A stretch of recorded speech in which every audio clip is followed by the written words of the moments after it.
the time to listen to this recording, and that you're doing so in the right way for you at this moment. Please enjoy. If I say the word beauty to you, what does it conjure up for you? Just if that one word is passed over. It doesn't conjure up a person specifically or an image. To me, I think of beautiful moments, like what I said earlier, when I think of my niece running towards me with her arms out, or seeing my mum laugh. That's when I think of beauty, that's what I think. So I'm like, wow, that is beautiful. My mum is a beautiful woman, but it's not because she's pretty. She is, but that's not why she's beautiful. She's beautiful because she's got a kind heart. She's beautiful because she's strong. She's there for everyone always. It's nothing to do. What's on the outside, she is beautiful, but that's not what comes into the word beauty for me. That's not what that's what I think. Yeah, it's shattering so many of things that I came in.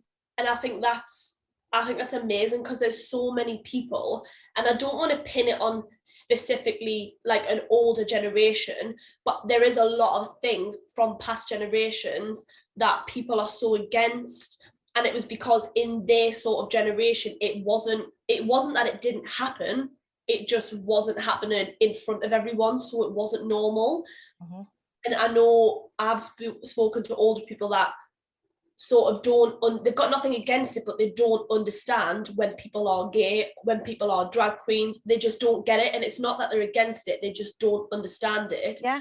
I think people can have so many like preconceptions and judgments of a person just based off one thing that they might be able to see or know.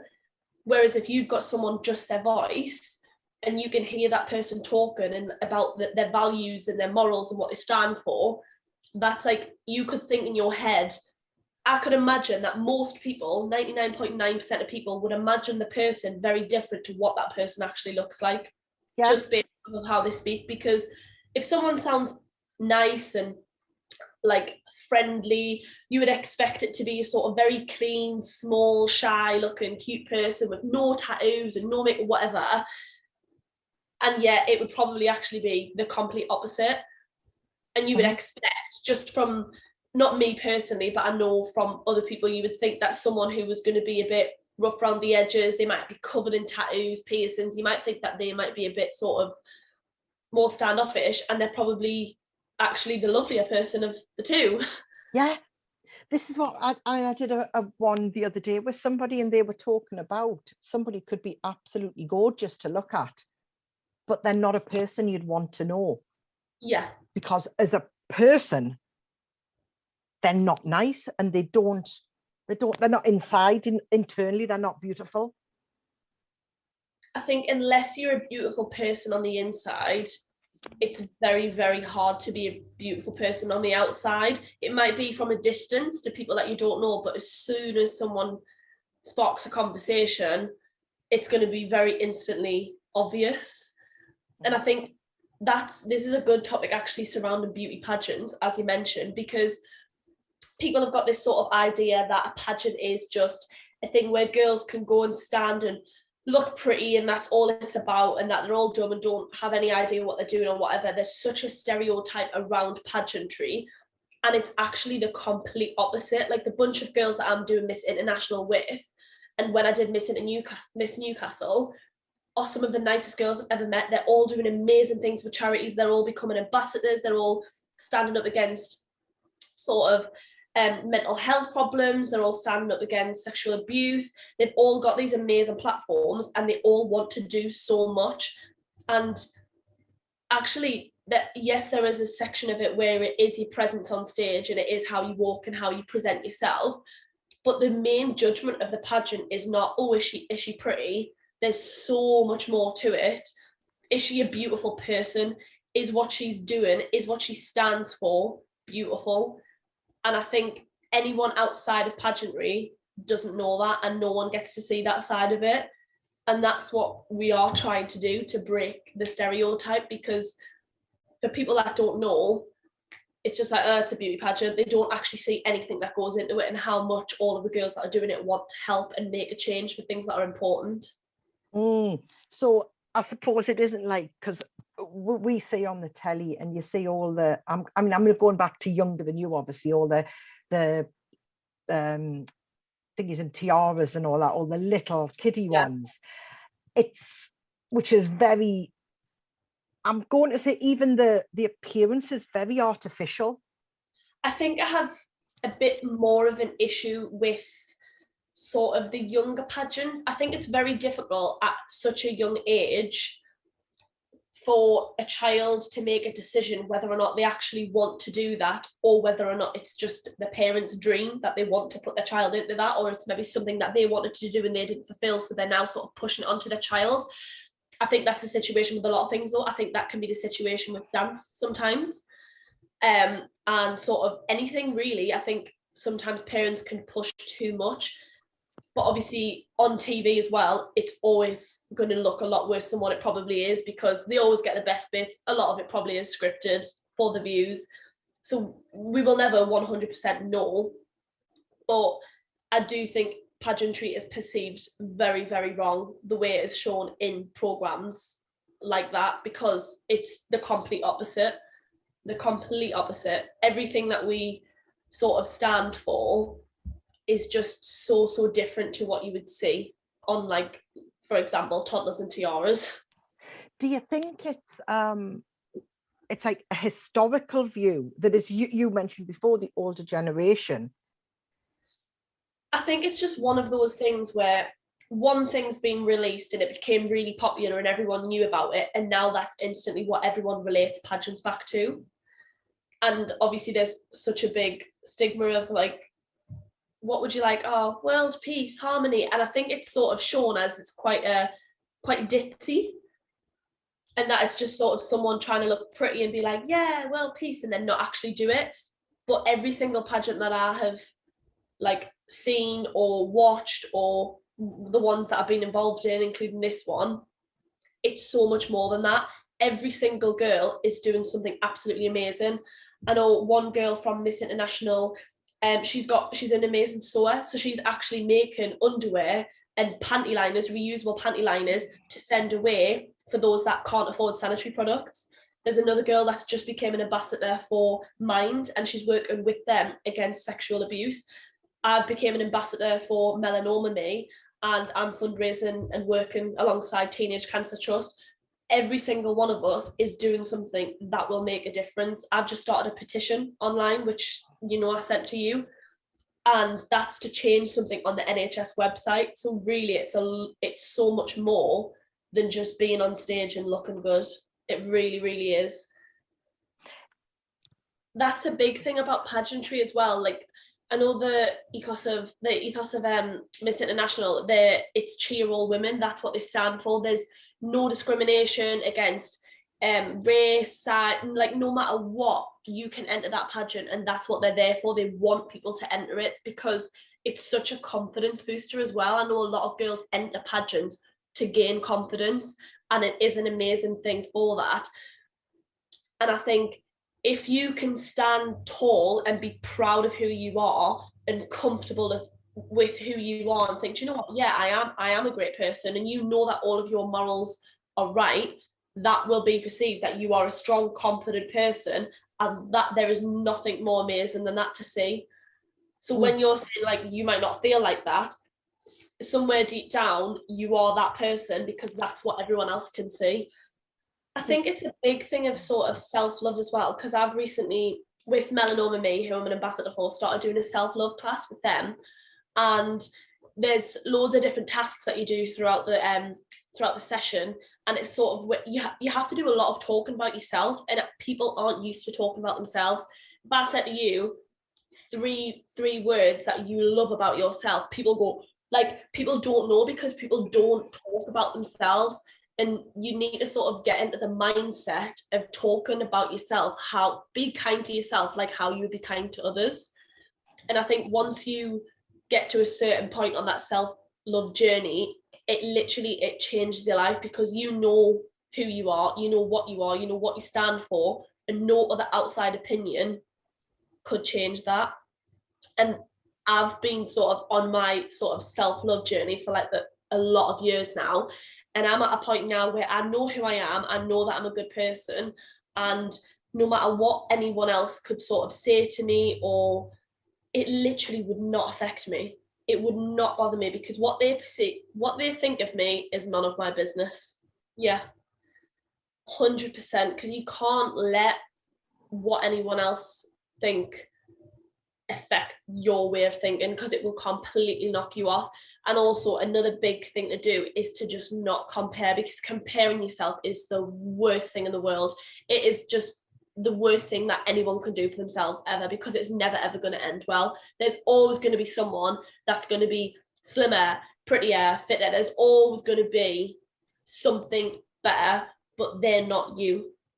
Mm-hmm. And you'll have something that they don't.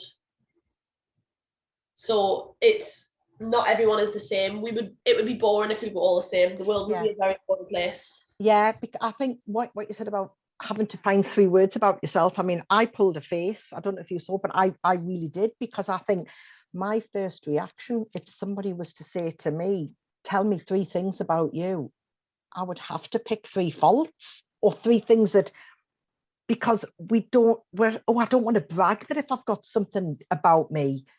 So we tend to pick on the little, probably insignificant things. I think that being positive about yourself is seen as big-headed, and it sometimes can be. And when I started like my sort of self-love journey, I felt like that as well, and I felt really awkward being like confident about myself or happy about myself, because I thought like, oh, I don't want people to sort of think I'm big-headed.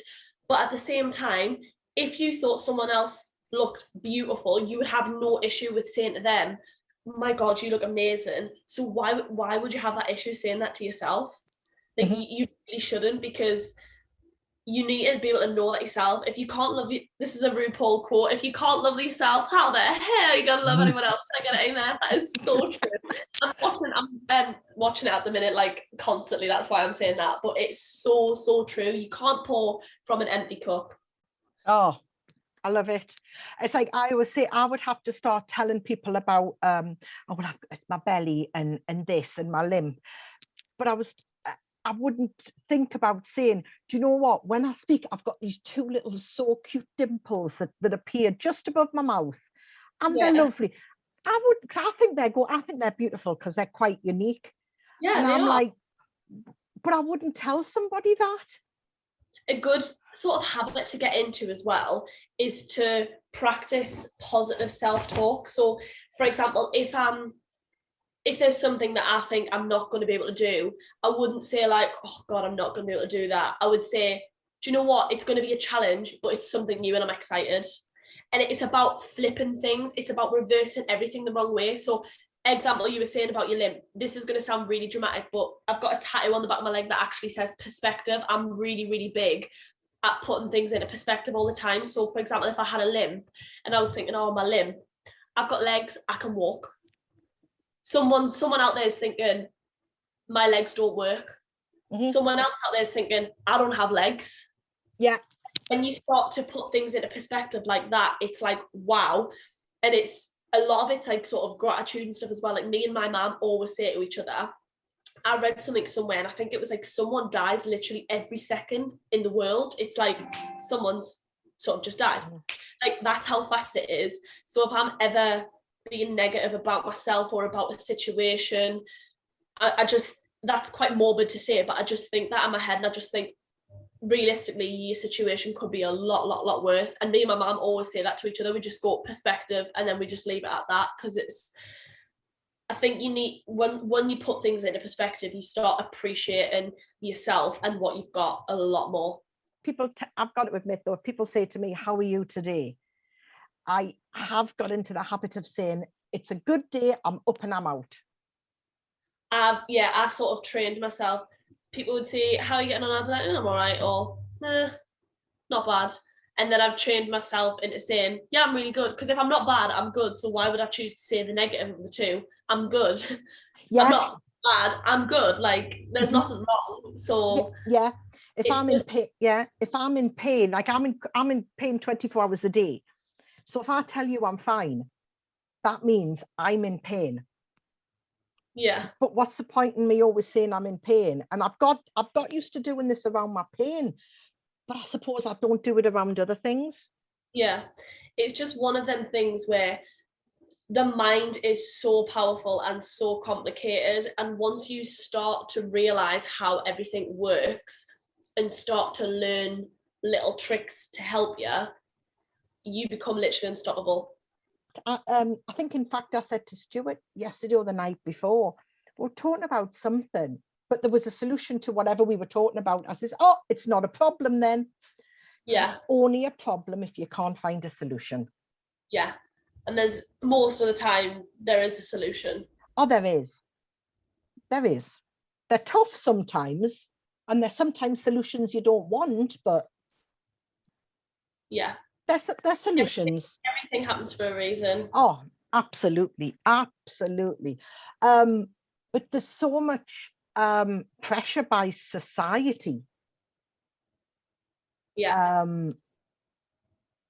That's put on, and it's not. Years ago it used to be society puts pressures on girls yeah, and women, and it's not now. It's society puts pressures on people, yeah. especially young people. Well, I'm going to say whatever age you are. And I think social media is a big part of that. Yeah, I think but social media is the best and the worst thing at the same time. It's amazing, but it's also very, very, very negative. It's so easy for someone to make a comment to someone across the other side of the world who they're never gonna meet, they're never gonna see, and there's no repercussions of their actions because they're never gonna meet that person. So they could quite literally say anything and then just log out or delete it, or and their comments then left in the world, which could potentially take someone's life, essentially. oh, it's scary, because I think, you know, when you look at makeup products and clothing and stuff, I mean, clothing, our dress will look wonderful once you've got your Spanx on, and you go, well, I don't want your dress then. Yeah, would it not look nice without Spanx too? But this is all Spanx always say, oh, you need us. Well, why? You know, I've got a belly because I had 4 amazing children. Yeah. But I've got all of this. But makeup, you've got to have flawless foundation that makes you look like you don't have skin. Yeah. Everything is aimed to make you into something else and to almost like eradicate the real you under. And I think things like that are good for making people feel good, because I mean, I'm sat with a full face on now, but that's because I had a photo shoot, as you know. I don't normally sit in my living room like this with a full lash, but it's one of those things where I think it's good in a sense of people can use it if and when they want. But I think it was in Norway, or there was somewhere in the world, that had basically made a rule on Instagram that you had to sort of say if your picture has been edited or filtered or touched up, like retouched. There's a thing that you have to like declare that it has on your Instagram. And I think even something as simple as that is just worth it, because then that 14-year-old girl that's looking at someone with everything fake might not then think, oh, this is all real, this is how I need to look. She might then see the little thing underneath that says, actually, this is a filter, like, don't worry. Think, oh, okay, well, it's a filter. Because people see images online and they try to recreate that image themselves, when half the time that image is actually a fake image. And then someone's trying to create that fake image, which they can't create because it's fake and it never even existed on that person, never mind themselves. And then they sort of get really beat up about it and really down about it when they can't look exactly like that photo. And it's like, well, that's not real. That's a filter. That's Facetune. That's Photoshop. And yes, all of those things are fine and amazing to do. God, when I get my photos from this photo shoot, they're going to be edited because they're professional photos and I want them to look edited. I want to look spotless in them. But at the same time, I'm very aware that that's not how I look like when I wake up in the morning. And that's not what I look like throughout my normal day. And I'm very open with that on my Instagram. I'm very open to uploading a picture with no makeup on, or a picture of me being lazy and not all glammed up. Because I think it's a nice thing to do, but I don't think people should feel that they need to do it.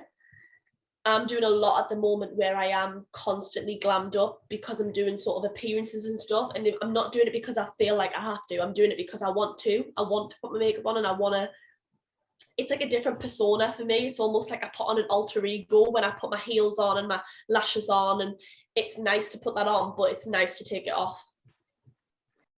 And I'm the same person. My morals and everything else is exactly the same, which is the important part, because I think that's where people get confused with a pageant. I think people sometimes think that it's just for the pageant. Like what I'm doing now, especially with my charity work for Teenage Cancer Trust, I started that before I even knew I was doing Miss International. So everything I'm doing now is still very real. It's still very me. And I still would have done it regardless of, had I not have had the opportunity to do Miss International, it would have all been stuff that I would have done anyway.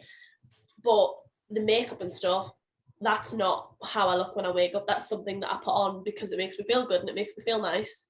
The same as when people, if people want to go to the gym because it makes them feel good, then fair enough. If people want to read a book because it makes them feel good, it's that sort of thing. But it's just important in knowing that there is a difference and that it's not constant. Yeah, and you're not doing it. Well, I'm assuming you're not. I mean, I'm almost putting words into you. You're not doing it because you feel like you need. I'm not doing it because I feel like society needs me to. I'm doing it because I want to. Yeah, that's it. That's it. And I think it's these pressures, I think, that worry me about. You know, and I'm going, come on, we're both old here, down to like under 18s and under 10s even, because they've never known any of the world except this airbrushed filtered world that's available on a phone or on a tablet. Anything that's online is filtered and airbrushed, and they don't know anything beyond that. And I'll happily admit all of my photos are filtered. I wouldn't say there was one photo on my Instagram that didn't have a filter on it, because it's Instagram, but that equally, that wouldn't be something that I would hide and try and make people think that that's how I look, because it's not. It's a filter. It's very obviously a filter. I quite often grain my photos as well, so people can tell that it's been a filter and that it's not just amazing lighting. I make it look like you can see that it's edited. I'm not trying to hide it. And I think it's that honesty, that it's a choice as well. Yeah, definitely. That some people, because you want to, not because you feel you have to, is the big difference. And that's a biggie. And I think it's accepting that. And that comes down to the self-love again. Yeah. That once you accept that you are you and you are brilliant as you are, you don't need to change yourself for other people. Yeah, you don't. I think once you get into that mindset, you don't feel the need to do anything for other people in that sort of sense. Not in like as in anything ever. I just mean in the sense that you don't feel you need to live up to a certain expectation, because you could be the brightest, juiciest peach in the bunch and there's still going to be someone that doesn't like peaches. And it just, you can't try and live your life trying to impress other people, because it will not make you happy ever. But yeah, I'm a big believer as well. Music is beautiful. I've got a song, my favorite song in the world is Never Too Much by Luther Vandross. It's my favorite song ever, and literally no matter what mood I am in, if someone plays that song, I just feel amazing, and it just makes me happy. Literally no matter what, that song just cheers me up. Mm-hmm. And it's great when we know we've got a song like that, because you'll go hunting for it now and then go, no, I need this. But have you ever found that sometimes if you're in that moment, that song will come on the radio? Yeah. And you're like, hang on. You knew. Yeah. Or you didn't realize you were down until you heard that song. And then that's the thing with sometimes as well, if it comes on somewhere and then it comes on and I instantly start vibing and like I feel myself smile and I'm like, hang on a minute, what was I doing before this? Like, was something wrong? Was I upset? Was I just tired? Like, what was wrong? Because I wasn't like this happy 2 seconds ago. Yeah. And sometimes you mightn't feel that huge shift. Yeah. But a lot of the time we don't realize if we're going downhill until something snaps and we'll go one way or the other. One of them words that's just so, you can't put it into words. Like if you said to me, define beauty, I couldn't give you one specific meaning for it, because like I said about my niece, the videos on Facebook where there's a baby that's deaf and it gets his hearing implant and it can hear it for the first time, to me that's beautiful. That's like one of the most amazing things ever. When I think of beauty, I don't ever think of someone on Instagram that looks nice. It doesn't even come to my head. And it also just shows how quickly and how easily it can leave your mind. You can scroll on Instagram and you think, oh my God, that's amazing, that's amazing, that's amazing. I want to look like that or whatever, but it never actually leaves a real impact of, wow, that was, well, not never, but it's not the sort of thing that I would personally remember. I wouldn't think, oh my God, I remember like 6 days ago, there was this girl on Instagram and she was so beautiful because she had this eyeliner on. Like I would never remember that. My brain would remember, oh my God, that the other day, the old lady in the street who was being helped by someone. That would be the thing that my brain would remember as being the beautiful thing. Do you watch Glow Up? I've seen it, yeah. I've seen, I think the first and second season. Did you see the season? Was it the second? It was the last season, and there was a girl on it with a port wine birthmark. Oh, I'm not sure. I don't think I've seen that. She had a birthmark on her face, and she was an Instagram. She was a blogger, influencer, whatever you want to call it. And what she did was she didn't hide it with makeup. Yeah. She did makeup on herself that actually didn't draw attention to it, but celebrated it. Yeah. And I just think this is wonderful. You know, I was seeing so much that was telling me you need to hide things like this. I mean, you need to buy, once you're over 40, 50, whatever, you need to be spending a fortune on lotions and potions to get rid of all your wrinkles and give yourself perfect skin and all this. It's not about that. It's the things that need to be celebrated, not hidden. Like, for example, my scar from where I've had my operation, like I noticed one of the first things that like quite a lot of people kept saying, not necessarily my close friends or family, but people that like, oh, are you getting bio oil to get rid of your scar? Like, that would be really good. And I'm like, hang on a minute, I've just had an operation for cancer and your first response is asking if I'm trying to get rid of my scar. Like, that is not even in my head. Like, I actually really quite like it. It's a bit of a weird colour, but I like it there. I learned to love it because it's something that I'm like, yes, I'm surviving. Like, it's not something where I think, oh my God, I want to get some bio oil to get it off my arm as quick as possible, because it's part of me and it's part of my journey. It's not something that I want to just sort of get rid of or forget about. Yeah, I mean, I've got a couple of scars on my belly from having my gallbladder removed, which was beautiful because it stopped the pain.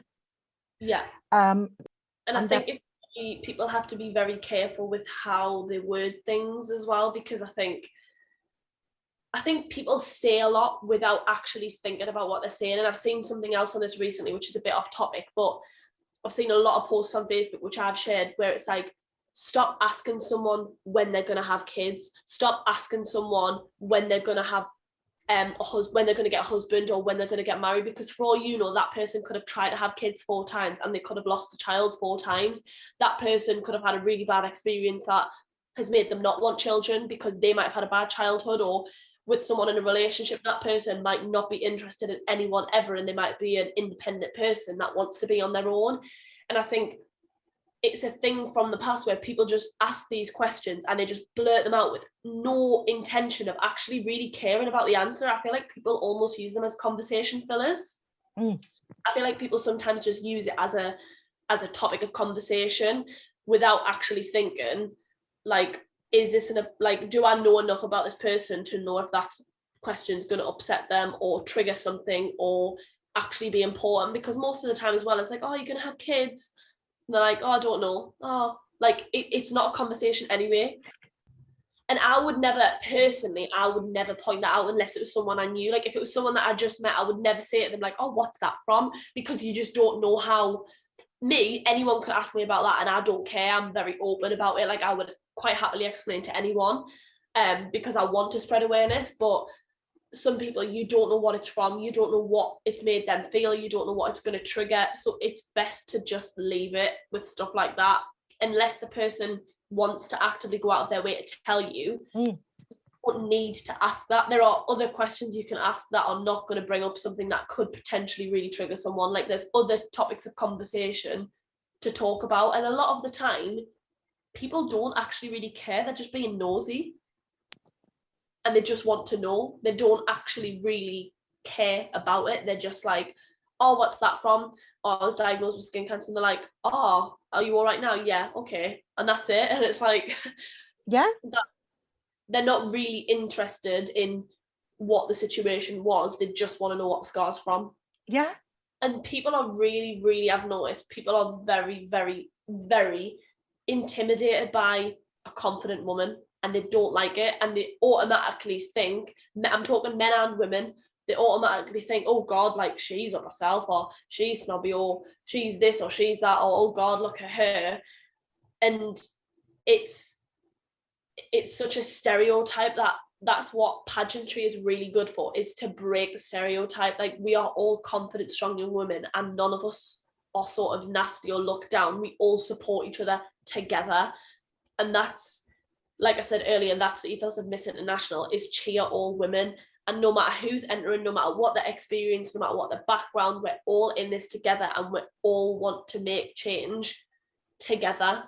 And it's nothing to do with just what's on the outside. Like, it comes into it to an extent, but it's not the biggest part of it by any means. And mostly it's not even about specifically how pretty is someone. It's more about the presentation, because whoever wins Miss International is going to be representing the UK in Japan, so they need someone that can actually physically present themselves well, especially when things are sort of a lot stricter over there and everything's very different. They need someone that can sort of stand up tall, that can have a conversation, that can be polite, that looks well dressed, that looks like they're a finished product. They look like they've cared and made an effort. They look like they've wanted to look good for it, and they've made an effort, and they knew that they would come here and stuff. It's not like someone that is like sort of just messy and their hair's half done and they look like they couldn't be bothered. Essentially, it's not necessarily to do with the whole pretty thing. It's more about the, how well put together are you? Do you look like you're ready to be responsible for the whole of the UK? Because you wouldn't see, I mean, this is very different, but you wouldn't just see Queen Lizzie walking around in her slippers and like chilling in a dressing gown. Do you know what I mean? I'd love to. I would love to, but she's always so well presented, and that's just how it should be. It's someone to look that they are ready, and it's not to do with them being pretty. It's to do with them looking like they care more than anything.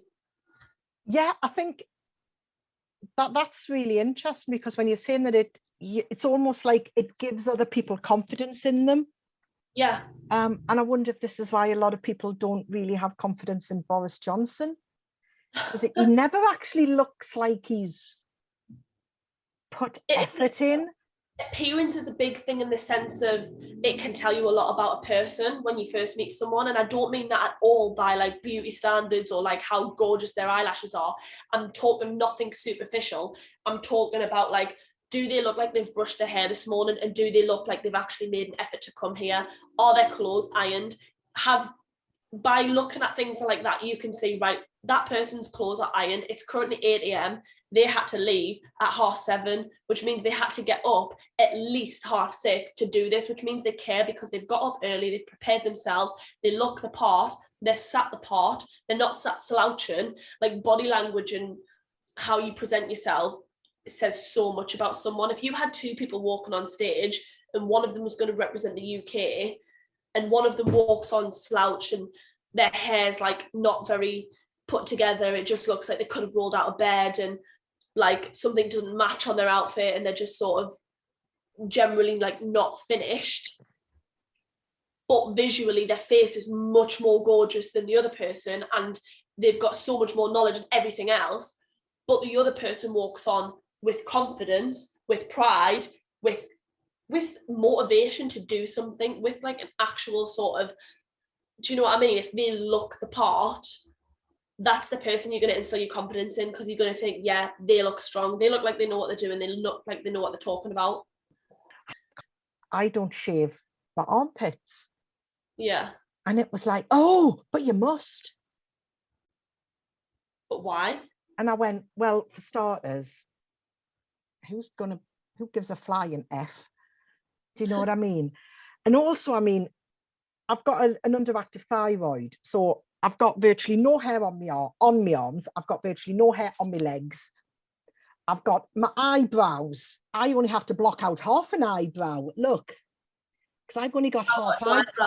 I've literally got none myself. So I could be as surprised as I want without having to even block out eyebrows. So I'm losing my eyebrows, and the hair under my, all my other body hair is thinning. Yeah. But I'm just like, what's the point? I've hit the stage. I've seen things where people are like, why haven't you shaved your armpits? Like, it's not supposed to look like that. If it wasn't supposed to look like that, then it wouldn't grow there. It wouldn't be there if it wasn't supposed to be. Like, your body grows it there for a reason. It's supposed to be there. And I think it's one of them things where it's like, each to their own. If you love to shave your armpits and have them completely bald all the time, which is me when I remember, I actually did this morning because I had a photo shoot, I'm just checking. Otherwise they'd be airbrushing them out. Yeah, otherwise I would be absolutely filtering them out of my Instagram posts. That's my personal preference. I like to have my armpits completely shaved all of the time, so long as I remember. But I wouldn't then feel the need to oppress that on someone else, because if they like their armpit hair down to their knees, that's fine. They do them. That's not affecting me. Yeah. That's not affecting my armpits. It's not affecting my life. Exactly. You know what I mean? To me, it's no different than somebody saying, I like to do the school run in false eyelashes and red lipstick. And if that's your decision, and that's what you do. If that makes you feel good and you like to do that, then great. But equally, if you want to go there in your slippers still, then do you know what I mean? Do it. People just need to stay in their own lane. I think people get too caught up with everything that's going on around them and try to make judgments and stuff. And I think if everyone just thought to themselves, do I need to say that? Do I need to make that judgment? Do I actually need to make that comment? I think they would probably realise, no, like, I don't. It's not going to get me anything. It's not going to gain the person anything. It could potentially upset the person. So why? But I think the problem is people don't think. People just say things without actually processing it first, the repercussions that it could have on others. Yeah, I think it's what you would expect people to think it is. I think people are learning now that it's not that. Yeah, and also the more we're carrying on a conversation, people are bringing in beauty slightly different ways. And I think that's important for people to take away talking about this whole subject. You might not think what someone else is doing is beautiful. Like, you might not look at someone and think, I would wear that outfit myself, with that hairstyle myself, with those shoes myself. However, they look fantastic. They look beautiful. But it doesn't necessarily mean like I would wear everything that person's wearing. Because if I say like an older lady who's wearing like an outfit that suits her, I'm like, wow, she looks beautiful. But I would never wear that. I would never think that was beautiful on me. Yeah. But it doesn't mean it's not beautiful. It's being able to appreciate it in someone else or in something else, like you say, but understanding that it doesn't mean that you have to think that and have to feel that it's like that for you. Thank you for taking the time to listen to this dialogue. If you would like any more information about the other podcasts, they're all available in the attachments from this podcast. And I hope you enjoyed it, and I look forward to any feedback that you may have about them. Thank you again so much.